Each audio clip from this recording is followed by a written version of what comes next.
অল্প তেল দেব কড়াইতে। আচ্ছা, কড়াইতে আমি ফোড়নের জন্য 5 ফোড়ন আর শুকনো লঙ্কা দিলাম। 5 ফোড়নগুলো ভাজা হয়ে গেছে, একটা সুন্দর গন্ধ বেরোচ্ছে। এবার আমি আমগুলো দিয়ে দেবো।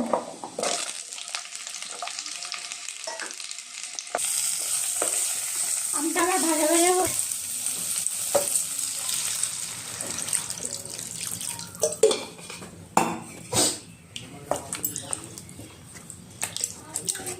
আমি ঢাকা দিয়ে কিছুক্ষণ সেদ্ধ হওয়ার জন্য দেব। এবার দেখবো সেদ্ধ হয়েছে কিনা। যে আমার আম সেদ্ধ হয়ে গেছে। ফুটুক, একটু আপনারা পরিমাণটা যেরকম করবেন সেরকম রাখতে পারেন। আর একটু জলটা কমাবো। আমার চাটনি হয়ে গেছে। এবার